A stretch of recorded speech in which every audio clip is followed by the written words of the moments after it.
You fought a prime Tony Ferguson. Yeah. Do you think a lot of people forget how good he was because of the fact now that his game plan goes into fight is more of this like street brawler? Yeah, you know what's funny is since we're talking about the Tony thing, but then Yeah. also too is what just happened last week with Colby Covington. Everyone's like, oh, he was never that good. That's a bunch of bullshit. Like realistically, like people, you know this, Quentin, is that your moment of opportunity of being at the top of your career is like literally 2 years. People don't realize you train super hard in the beginning to get to that peak performance. And sometimes people don't get back. And the majority of it is like Colby, he had 2 years, two and a half years, and then it was done. He fought the best guys, came up short, and now his peak is over. I mean, let's be honest. He did not look good last night. He didn't look good against Leon either. And Tony is one of those guys as well.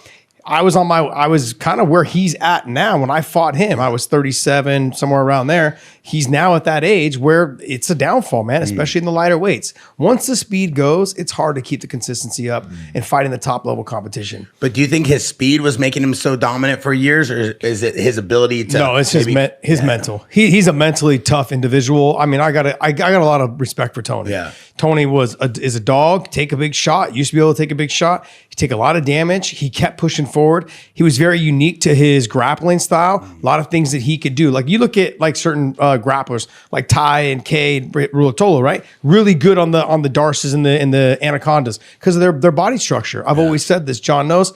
Tall, long, and lanky bodies are a problem in the sport of MMA. John Jones, Anderson Silva. I mean, GSP was tall, long, and lanky at the time for that weight class. Those guys pose problems. Sean O'Malley pose problems for people in this sport because they can hit Darces, Anacondas, long jab, long push kicks. It becomes a problem when you're trying to wrestle, when you're trying to grapple. You got all these things that can be thrown up at you. So Tony had that body style. His limbs were really long. He had great conditioning, and his mindset was fantastic, man.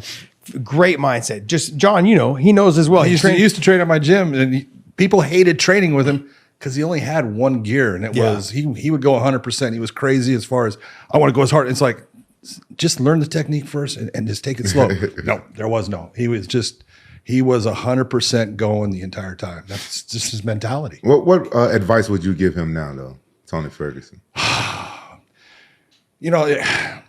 My advice to Tony, I'm going to be straight out. I love Tony, and I never want to in any way disrespect him or make him feel like I'm going against him. But there comes that point where it's your car. When you were, I don't know if you recall when you first met me, but it was before your Marvin Eastman fight.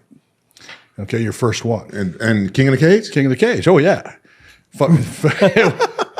Fabiano Iha, brought you over and said, John, I want to introduce this. And it was funny because not only did I get introduced by you, but Jeff Mullen had told me about you.